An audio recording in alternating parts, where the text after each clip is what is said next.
नमस्कार friends, visa to explore में आपका स्वागत है। मैं हूं आपका होस्ट हरीश बाली। इस समय हम रत्नागिरी डिस्ट्रिक्ट में चिपलून में हैं। आज सुबह दिन की शुरुआत हम कर रहे हैं चिपलून से 6 किलोमीटर आगे भगवान परशुराम का मंदिर विजिट करके। मैं टेंपल के बाहर ही खड़ा हूं। मैं आपको कुछ इन्फॉर्मेशन देना चाहता हूं इस स्थान के बारे में और इस पूरे कोस्टल रीजन के बारे में, जिसको आज हम कोंकण के नाम से जानते हैं। ये पूरा जो कोस्ट लाइन है ना, अप टू केरला, एक समय था जब यहाँ पर समुद्र हुआ करता था। मैं कोस्ट लाइन से आगे, बहुत आगे तक की बात कर रहा हूँ, जहाँ अभी हम खड़े हैं यहाँ पर भी समुद्र ही हुआ करता था। तो भगवान परशुराम ने यहाँ पर तपस्या करनी चाहिए और धरती का जो हिस्सा था वो ऑलरेडी वो दान में दे चुके थे, तो उनके पास तपस्या करने के लिए कोई स्थान ही नहीं था। तो उन्होंने समुद्र देवता से अपनी तपस्या करने के लिए धरती मांगी और उसके बाद समुद्र देवता पीछे हटे और यहाँ पर धरती बन गई, तो जिसको आज हम कोंकण क्षेत्र के नाम से जानते हैं। मंदिर के अंदर चलते हैं। सबसे पहले चल के दर्शन करते हैं और उसके बाद मैं फाइंड आउट करूंगा अगर यहाँ पर महंत जी हैं तो उनसे हम इस स्थान के महत्व के बारे में कुछ और जानकारी भी प्राप्त करेंगे।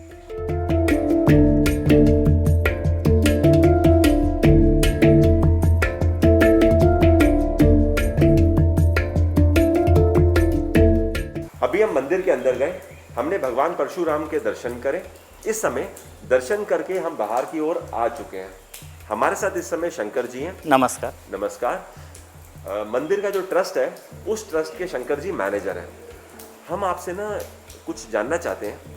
एक तो आप हमें इस स्थान के महत्व के बारे में जानकारी दीजिएगा। दूसरा, जब हम अंदर गए हमने भगवान परशुराम के सेंटर में दर्शन करे, उनके लेफ्ट और राइट में हमने किन के दर्शन करे, थोड़ा हमें वो भी बताइएगा। हाँ सर, बीच वाली मूर्ति है ये भगवान परशुराम जी की है। राइट में काम और लेफ्ट में काल, यानी ब्रह्मा, विष्णु और महेश। बीच वाली मूर्ति के सामने स्वयंभू स्थान है। वो स्वयंभू स्थान तकरीबन 700-750 साल पुराना है। वो स्वयंभू स्थान के ऊपर गाय अपने आप दूध छोड़ती थी, तभी से ये मंदिर पहचान में आ गया है।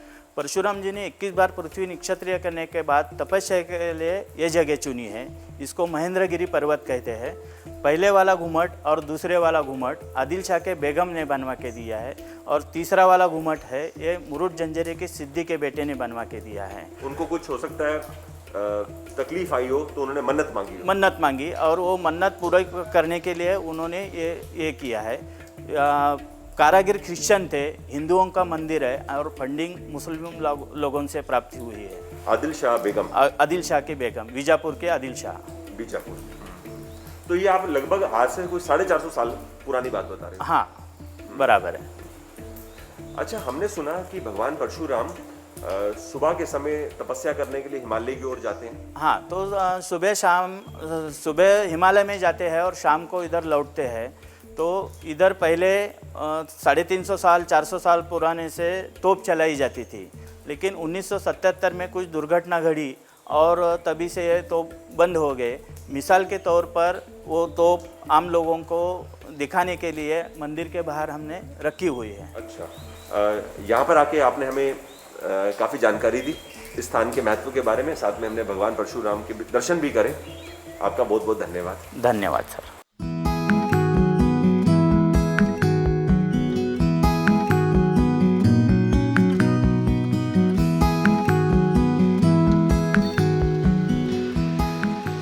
हम लौटकर वापस आम्रबन रिजॉर्ट आ चुके हैं। अभी भी देखो बरसात चल रही है, कुछ देर चलती है फिर रुक जाती है।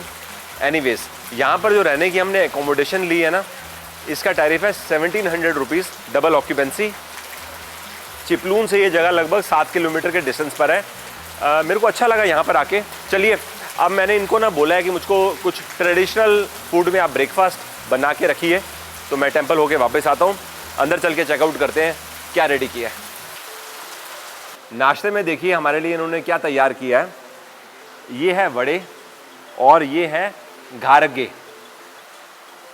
वड़े आप देखिए क्लोजअप में, इसमें जो बेस इंग्रेडिएंट है वो है चावल का आटा और साथ में दाल। बाकी कुछ चीज़ें और इस्तेमाल की जाती है, तो मल्टीग्रेन रहता है, लेकिन मेन जो इंग्रेडिएंट है वो चावल का आटा है। तल के इसको बनाया जाता है। ये पिछले 7 दिन में कम से कम मैं 2 बार पहले खा चुका हूँ। ये हम खाएंगे कोकोनट चटनी के साथ। और घारगे भी आप देख लीजिए, मुझे यहाँ पर स्टाफ ने बताया कि घारगे में जो बेस इंग्रेडिएंट है वो चावल का आटा है, इसके अलावा पम्पकिन रहता है इसमें, तो ये बड़ा डिफरेंट एक्सपीरियंस होगा हमारे लिए। और मीठे के लिए इसमें जैगरी रहती है, तो ये हम खाएंगे घी के साथ। बहुत सॉफ्ट है, लवली।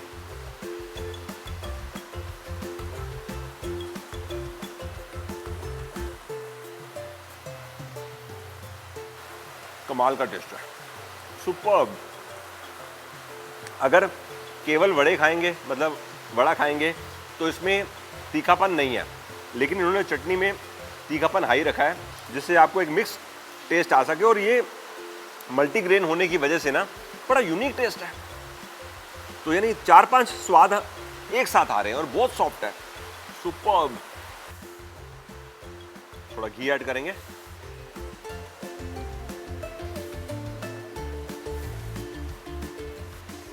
सुपर्ब, क्या बात है। सोचो आप, चावल के आटे से इसको तैयार किया गया तो कैसा स्वाद आ रहा होगा। हल्का हल्का गुड़ और हल्का हल्का घी, बेहतरीन टेस्ट है और ऑसम कॉम्बिनेशन है, लवली। पिछले कुछ दिनों में मैंने वड़ा तो 1-2 बार खाया था, लेकिन घारगे में पहली बार खा रहा हूँ। कुल मिला के यहाँ का फूड मुझे पसंद आया और स्टे अकोमोडेशन भी काफ़ी कंफर्टेबल है। अब अगले 15 मिनट में हम यहाँ से निकलेंगे और हम जाने वाले हैं क्रोकोडाइल सफारी करने के लिए। इस समय बरसात में सफारी होगी नहीं होगी कह पाना मुश्किल है, जाके पता लगाना पड़ेगा। आपको मैं बताना भूल गया था, जब हम कोस्टल ट्रैवल कर रहे थे और वहाँ से चिपलून आए ना, तो अभी हम एक तरह से मुंबई गोवा हाईवे पे ही हैं। तो कभी आप मुंबई से गोवा जा रहे हैं तो यहाँ पर लंच किया जा सकता है, क्योंकि यहाँ फूड में वेज और नॉन वेज दोनों में वैरायटी है। अब आपसे मुलाकात हम करते हैं 15 से 20 मिनट के बाद या आधे घंटे बाद, जब हम क्रोकोडाइल सफारी पॉइंट पहुँच जाएंगे।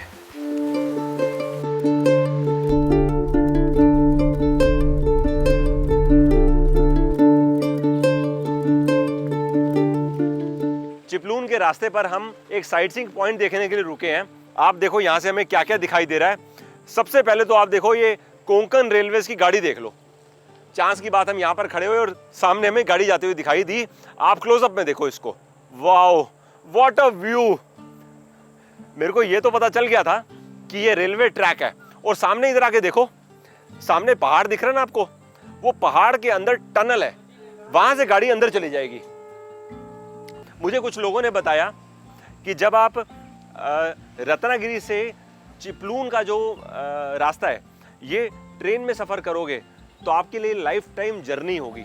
इतना खूबसूरत रास्ता है ये। 1 से 1.5 घंटे का पूरा सफर है। इसके अंदर 7 टनल्स आती हैं, 7, जिसमें 7 किलोमीटर की भी एक टनल है। मुझे याद आ गया, जब हम गुहागर को जा रहे थे ना, रात का समय था, तो हमने यही नदी पार करी थी और हम फेरी में बैठ के उस पार आ गए थे। Wow what a view. 1-2 चीजें और बताता हूँ। नदी पार करके सामने आपको जो पहाड़ दिख रहा है ना, वहां पर ऊपर छत्रपति शिवाजी महाराज का एक फोर्ट भी है, गोविंदगढ़ फोर्ट बोलते हैं उसको। अभी देखो मौसम में ना सामने बादल है, इस वजह से हम क्लियर देख नहीं पा रहे, लेकिन अगर मौसम क्लियर होगा तो यहाँ से फोर्ट दिखाई देता है। आप वहां पर जा भी सकते हैं। पहाड़ के ऊपर जो बादल दिख रहे हैं ना, उसमें हल्की हल्की मूवमेंट भी है, तो कहीं पर भी देख लो हर तरफ सेम सीनिक व्यू दिखाई दे रहा है। सुपर्ब। और जिस माउंटेन पे अभी हम खड़े होकर आपको ये व्यू दिखा रहे हैं, इसको सह्याद्री रेंज बोलते हैं। सिर्फ इसकी बात नहीं कर रहा मैं, ये पूरे बहुत बड़े एरिया की बात कर रहा हूँ। सामने के सारे पहाड़, मेरे राइट के सारे पहाड़, दूर दूर तक, this is all Sahyadri range. चलिए जी, अच्छा लगा यहाँ पर ये व्यू देखना। अब हम चलते हैं उस पॉइंट पे जहाँ से हमको क्रोकोडाइल सफारी करनी है और फिगर आउट करते हैं सफारी पॉसिबल है या नहीं है।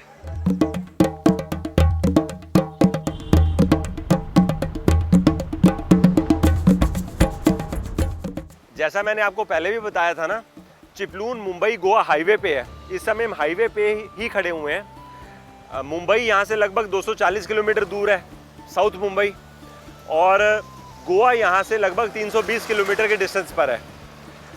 हम जब गाड़ी पे जा रहे थे ना, तो मेरे को ये वाटरफॉल दिखाई दिया, तो हम लोग ने गाड़ी रोककर इसका नाम पता लगा लिया है। इसको बोलते हैं सवतसड़ा वाटरफॉल।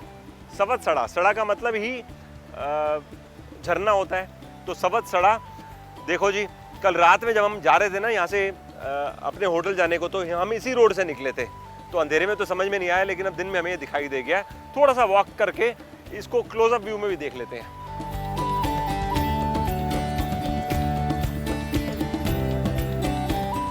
ऐसा है, फॉल तक जाने के लिए रास्ता तो प्रॉपर बना हुआ है, लेकिन अभी बरसात की वजह से ना स्लिपरी है, तो बड़ा संभल के चलना पड़ रहा है।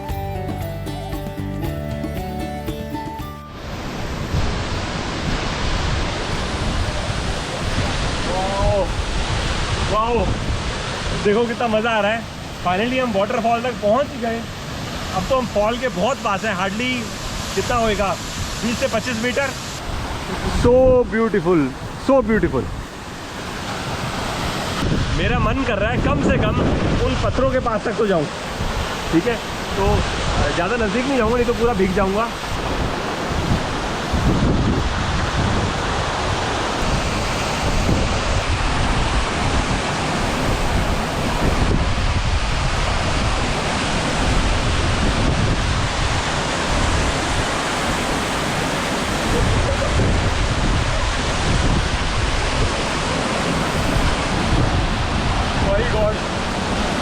मज़ा आ गया।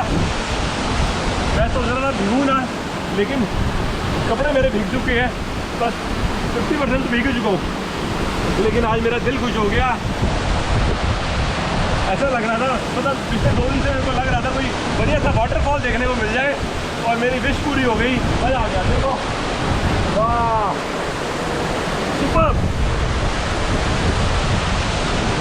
चलो जी, चलेंगे यहाँ से।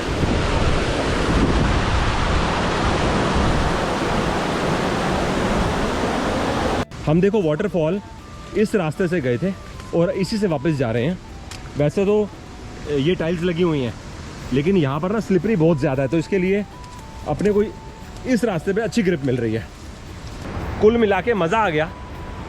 आने जाने में ऑलमोस्ट 1 घंटा लग गया। मतलब वैसे जाने के तो सिर्फ मुश्किल से 10 मिनट का रास्ता था, रिटर्न में भी 10 मिनट ही लग रहे हैं, लेकिन आधा पौना घंटा हम लोग वाटरफॉल के पास ही थे। तो अभी देखो मैं ये पकड़ पकड़ के चल रहा हूँ रेलिंग को, कि पाँव ना फिसल रहा है यहाँ पर। Great experience.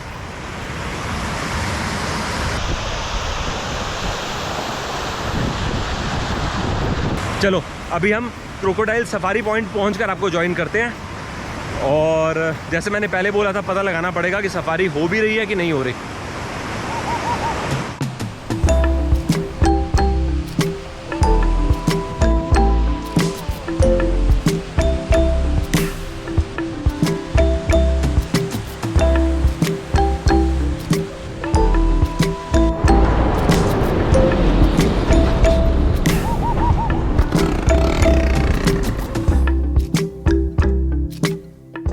हम इस समय गोवलकोट धक्का पहुंच चुके हैं। मेरे साथ समीर भाई हैं। इनकी बोट में हम जाएंगे क्रोकोडाइल सफारी करने। बोट देख लीजिए सामने खड़ी हुई है। अगर बरसात नहीं आई तो हमारा एक्सपीरियंस और ज़्यादा मज़ेदार होगा। बरसात में भी होगा, लेकिन नहीं आने पे ज़्यादा अच्छा होगा। और यहाँ देखिए जी, वशिष्ठी नदी। कुछ देर पहले मैं आपको पता है, जो वशिष्ठी नदी का व्यू दिखा रहा था, तो वो दूर पहाड़ के ऊपर से दिखा रहा था, ठीक है। अब वहाँ से हम घूम घूम के यहाँ पर आ गए हैं। वशिष्ठी नदी इस समय इसका जो डेप्थ है, मेरे को समीर भाई ने बताया, 12 से 13 फीट है। लेकिन मई मंथ में जब बरसात का ऑब्वियसली टाइम निकल गया, पानी नीचे आ जाता है, नदी का फ्लो भी कम हो जाता है, तो ये 3 से 4 फीट रह जाता है। तो अगर आप पैदल चलकर उस तरफ जाना चाहते हो तो 2.5 से 3 फीट पानी में जा सकते हो। और जब हाई टाइड का समय होता है तो पानी समुद्र का चलते चलते यहाँ तक आ जाता है, तो बैक वाटर्स बन गए। तो समीर भाई, ये टोटल हमें कितना देर की सफारी है? 1.5 घंटे की। 1.5 घंटे की। आओ जी।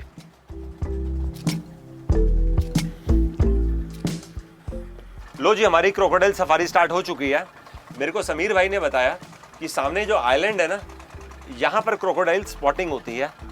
एक चीज़ बताओ, सबसे ज़्यादा क्रोकोडाइल की जो स्पॉटिंग है वो कब होती है? जब धूप निकली होती है? हाँ, ज़्यादा धूप निकलती है तब उस टाइम मगरमच्छ बहुत बाहर निकलते हैं। अच्छा, और कितने मगरमच्छ तब दिखाई देते हैं? कभी 5 भी दिखते हैं, कभी 10 भी दिखते हैं, कभी 15 भी दिखते हैं। अच्छा, 10 से 15 मगरमच्छ दिखाई देते जी हैं। हाँ। कितने डिस्टेंस से देखा जाता है? एक 5 फीट 6 फीट का ना, इतना 5 फीट बस? जी हाँ। ये तो बहुत नज़दीक हो गया। हाँ, बहुत नज़दीक से भी देखते हैं। ज़बरदस्त। और अच्छा, इधर एक कम बात। से कम मगरमच्छ इधर है 4 फीट से लेके 1 फीट से लेके 12-13 फीट तक लंबा है। अच्छा, ये बात है बड़ी इंटरेस्टिंग बताइए। एक चीज और बताओ, हम क्या बोट से उतरेंगे भी या बोट में बैठे रहेंगे? हाँ, उतरेंगे भी ना। उतरेंगे। हाँ, जिधर में जो आइलैंड है वहाँ जगह पे जाके अपन उतरेंगे। हाँ। और वहाँ अपने हमको सही है। सामने देखो वाइट हेरॉन बर्ड, देखो ये भी एक एक्सपीरियंस है। चलिए हम क्रोकोडाइल सफारी करने। अब हमें 45 मिनट 1 घंटा हो गया, बरसात थमने का नाम नहीं ले रही, लेकिन मज़ा हमें फिर भी आ रहा है। भले हमें मगरमच्छ नहीं दिखा, लेकिन फिर भी पर्सनल लेवल पे इंजॉयमेंट फुल है। क्या लगता है, क्रोकोडाइल दिखेगा? अभी देखेंगे। अभी बारिश तो बहुत लग रहा है, चांस कम है ना? चांस कम है। ये बरसात भी कोशिश कर रहे हैं देखने का। हाँ, अगर बरसात नहीं हो रही होती तो चांस था। जी जी जी। वैसे क्रोकोडाइल स्पॉटिंग के लिए सबसे बढ़िया महीने कौन से हैं? नवंबर से कंटिन्यू चालू है, जब तक बरसात नहीं होती। हाँ। तो यानी ये समझ लें नवंबर से मई तक। मई तक नहीं, जून तक। अच्छा, नवंबर से जून तक। जी। ओ गॉड, फाइनली मगरमच्छ हमें दिख ही गया। देखो सामने। और हम कितनी दूर हैं? हार्डली 20 से 25 फीट। 20 फीट।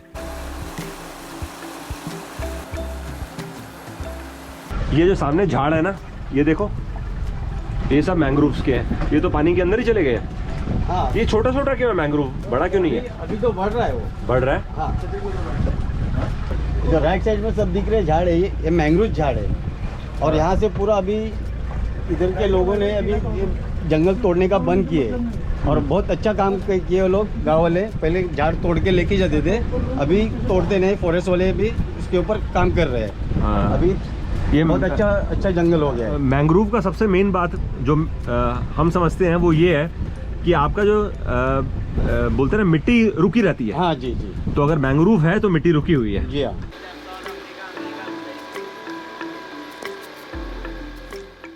हम लौट कर वापस आ चुके हैं। ये जो सफारी हमने करी है ना, हमने तो 1.5 घंटे की करी है। आप 1 घंटे की भी कर सकते हो, 2.5 घंटे भी कर सकते हो। 1.5 घंटे का जो चार्ज है वो 1800 रुपये है। तो इनके पास मोटर बोट है जिसमें लेके जाते हैं। चिपलून जगह मेरे को ना पसंद आई है। 2-3 कारण खास हैं। नंबर 1, मुंबई गोवा हाईवे पे ही चिपलून है, तो आपको कहीं एक्स्ट्रा लेफ्ट राइट नहीं जाना। जब आप यहाँ पर आएंगे तो आप भगवान परशुराम का मंदिर विजिट करेंगे, क्योंकि जिस धरती पे अभी हम खड़े हैं ये भगवान परशुराम की ही देन है। कोंकण रीजन पूरा अप टिल क्या बोलेंगे, केरला, और केरला से भी आगे एंड तक, कन्याकुमारी तक। चिपलून का फूड वेज और नॉन वेज दोनों फेमस है। अभी हमने देखा क्रोकोडाइल सफारी भी यहाँ की फेमस है। तो कुल मिला के सारे कारणों की वजह से मुझे चिपलून पसंद आया। और ये वशिष्ठी नदी तो आपको चिपलून के इर्द गिर्द दिखाई देगी, क्योंकि चिपलून से ही गुजरती हुई नदी जाती है और अरेबियन सी में ड्रेन करती है। तो अब आपको बाय बाय। तो आपसे मुलाकात होगी थोड़ी देर में। हम लोग लंच करने चल रहे हैं।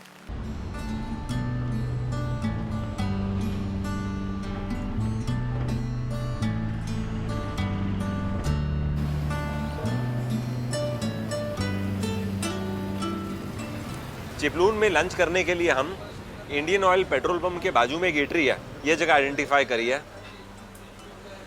अब आप देखिए हमने लंच में अपने लिए क्या क्या मंगवाया। साबुत मसूर दाल, कुल्थ का पिठला। ऐसा एक पिठला मैंने पहले भी खाया था, लेकिन कुल्थ का मेरे लिए नया चीज़ है। ये सूखा हुआ कुल्थ, चिकन सूखा, और साथ में वड़ा और चावल की भाकरी।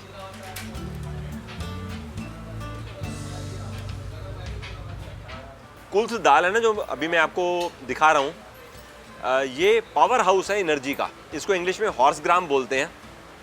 इसका सूप भी बहुत लोग पीते हैं, पथरी के लिए अच्छा होता है।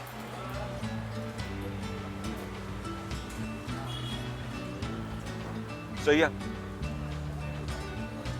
अच्छी प्रिपरेशन है।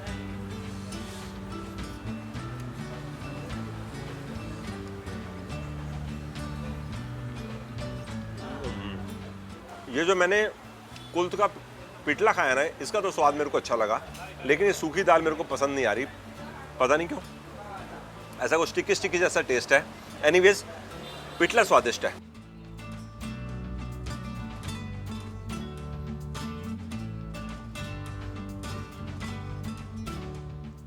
साबुत मसूर दाल लोकल मसाले के साथ अच्छी प्रिपरेशन है। पिछले कुछ दिनों से जब से मैंने ये जर्नी कोंकण की स्टार्ट करी है, कोई एक दिन नहीं होगा जब मैंने भाकरी ना खाई हो, स्पेशली राइस भाकरी, क्योंकि इस एरिया में बहुत कॉमन है। आप एक बार थोड़ा टेक्सचर दोबारा देख लो, राइस भाकरी कैसे दिखती है।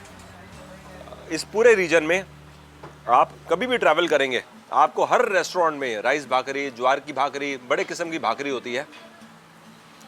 जो कॉम्बिनेशंस हैं, कोई चीज़ किसी के साथ सूट कर, ज़्यादा अच्छा कॉम्बिनेशन है कोई प्रिपरेशन किसी और चीज़ के साथ। वाह,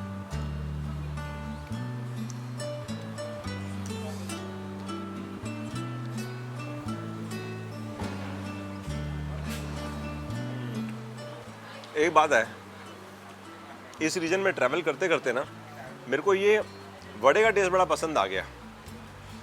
आज से पहले जिस वड़े को मैं जानता था उसको बोलते थे मेदू वड़ा, लेकिन यहाँ पर वड़ा बोलेंगे तो ऐसा वड़ा जो आपके मेन कोर्स के अंदर ही लोग एक चपाती भाकरी ले लेते हैं, साथ में एक वड़ा ले लेते हैं। कभी कभी कुछ कॉम्बिनेशन तो वड़े के साथ ही हैं। Very tasty. ये कॉम्बिनेशन मसूर साबुत दाल के साथ एक क्लास है, मेरे को पसंद आया। Very good.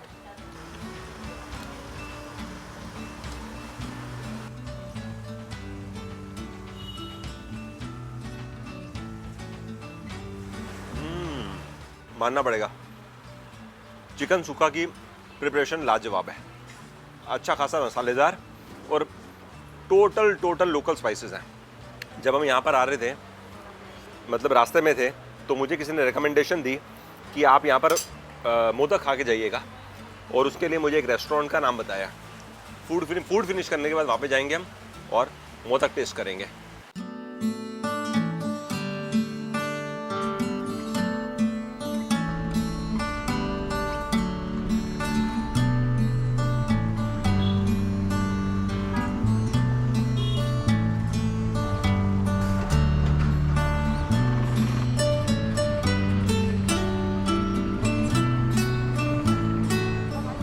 जहाँ पर हमने लंच किया ना, वहाँ से 1 किलोमीटर का सफ़र करके इस समय मोदक खाने के लिए आए हैं। सामने जो आप रेस्टोरेंट देख रहे हैं, आदर्श डाइनिंग, यहाँ चलकर हम मोदक खाएंगे। लैंडमार्क ये है कि सामने मेरे को पोस्ट ऑफिस दिखाई दे रहा है, उसके साथ की बिल्डिंग है। आइए।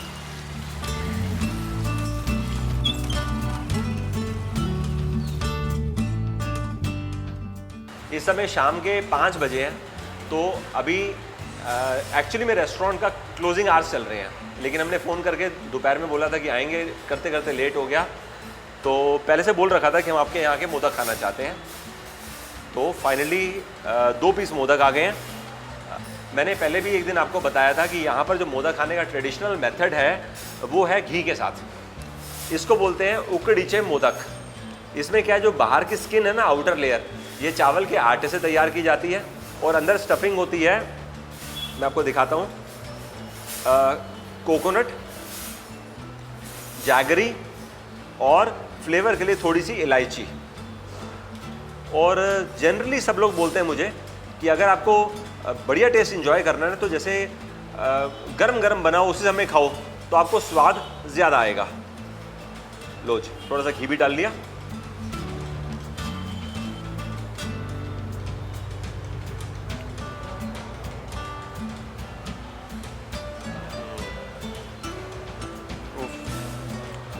Absolutely delicious.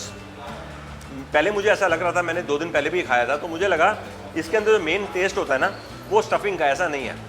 अभी मेरे को यहाँ पर ये खा के रियलाइज़ हो रहा है, इसके अंदर 2 डिफरेंट टेस्ट हैं।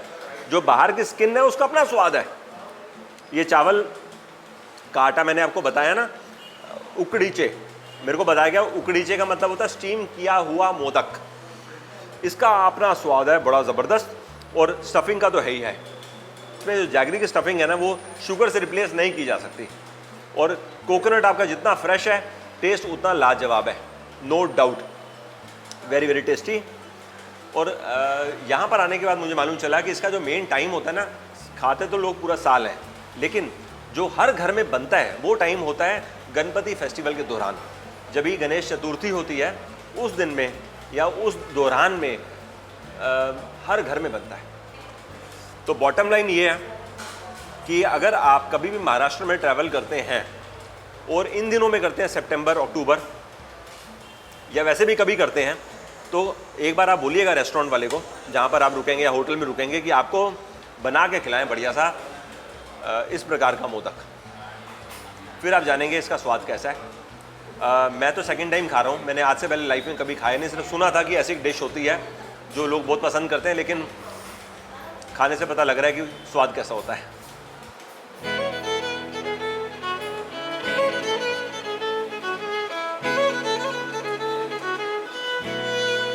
सुपर्ब।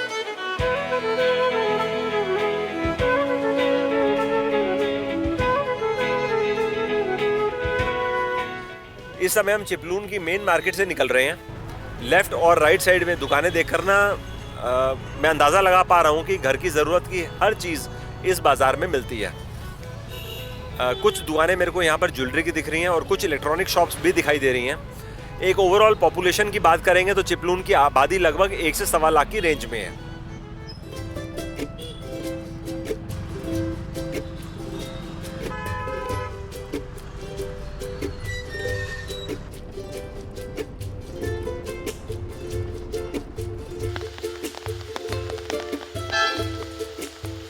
चिपलून से हमने लगभग 45 किलोमीटर का सफ़र तय किया। लेफ्ट हैंड साइड पे हमने एक शॉप देखी है गणेश कृपा के नाम से। यहाँ पर हम रुके हैं मोदक खाने के लिए। मेरे साथ इस समय इस शॉप के ओनर खड़े हैं। इनसे मैंने समझा कि भाई आपका मोदक कैसे फ़र्क है जो मोदक हमने पहले खाया उसके मुकाबले, पहले मतलब आज ही तो खाया मोदक कुछ देर पहले। तो इन्होंने बताया कि जो आप उकड़ी चे मोदक खा कर आए हैं, मैंने जब एक्सप्लेन किया तो उसमें क्या होता है, जो बाहर की स्किन होती है वो चावल के आटे से तैयार की जाती है। तो इनका जो ये मोदक है फ्लेवर्ड मोदक है। इसके अंदर आपने बताया एक तो क्रश होता है, मतलब जो आपने फ्लेवर चाहिए, और साथ में कोकोनट। तो मैंने एक लिया अपने लिए मैंगो मोदक और एक लिया है स्ट्रॉबेरी मोदक। खाने से पहले एक चीज़ बताइए, इसकी शेल्फ लाइफ कितनी होती है? 20 दिन। रूम टेम्परेचर पे 20 दिन चलता है। Okay, great.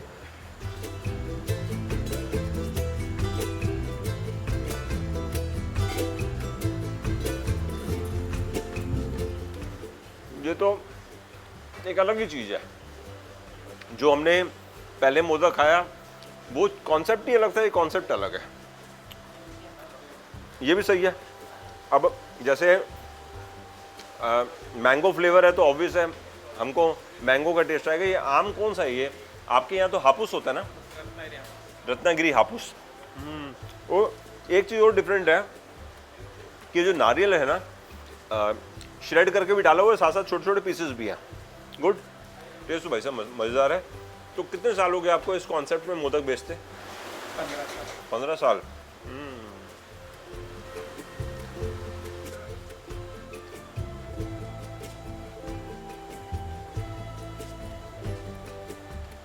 मुझे ऐसा समय लगा कि मेरे को मैंगो वाला ज़्यादा स्वाद लगेगा क्योंकि आम मेरे को ज़्यादा पसंद है, लेकिन सरप्राइजिंगली मेरे को स्ट्रॉबेरी वाला ज़्यादा स्वाद लग रहा है। तो आप लोग इसमें क्रश ही इस्तेमाल करते हैं, बेहतरीन। अच्छा, यहाँ पे मैं देख रहा हूँ कुछ आपने पैकेट्स बनाए हुए हैं, तो ये कितने ग्राम है? ये 100 रुपीज़ 330 ग्राम। अच्छा, आपका इनिशिएटिव है, कोई नई चीज़ है जो आज हम आपके यहाँ पे खा रहे हैं।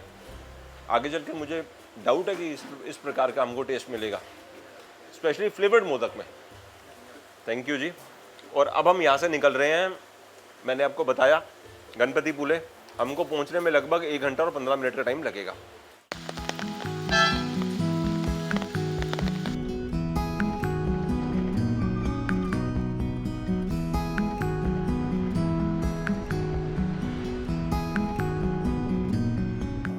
हम गणपति पुले पहुंच चुके हैं। यहाँ पर रहने की एकोमोडेशन हमने MTDC में ली है। हमने अपने लिए सूट लिया रहने के लिए, तो जिसका टैरिफ है 5600 रुपीज़। अदरवाइज यहाँ पर रूम टैरिफ 1700 रुपीज़ से स्टार्ट हो जाते हैं। ओवरऑल प्रॉपर्टी मेरे को काफ़ी अच्छी लग रही है। बहुत साल पहले, ऑलमोस्ट 12-13 साल पहले मेरा मन था गणपति पुले आने का, जब मैं मुंबई में रहता था। तो आज इतने साल के बाद एनीवेज, कल हम टेंपल विजिट करेंगे, लोकल साइट सीइंग करेंगे, जो जो मैं देखूंगा मैं आपके साथ शेयर करूंगा। मैं उम्मीद करता हूं आज का ये एपिसोड आपने पसंद किया होगा। काफ़ी एक्साइटमेंट भरा था आज का दिन। स्पेशली मैंने वाटरफॉल तो बहुत इंजॉय किया। अब मेरे को लग रहा है कि मेरे को नहा लेना चाहिए था वाटरफॉल में, लेकिन उस समय नहीं लग रहा था, लेकिन अब मेरे को लग रहा है ऐसा। एनीवेज, अभी के लिए आपको बाय बाय। जल्दी दोबारा मुलाकात होगी। जो हमारी कल की जर्नी होगी वो आप अगले एपिसोड में देखेंगे। और कल का नाइट स्टे मैं सोच रहा हूँ हम रत्नागिरी सिटी में करें। ज़्यादा दूर नहीं है रत्नागिरी सिटी, यहाँ से पास ही है। डिस्ट्रिक्ट में तो हम ट्रैवल कर ही रहे हैं, लेकिन रत्नागिरी सिटी भी ज़्यादा दूर नहीं है। ठीक है जी, bye bye. Thanks for your time.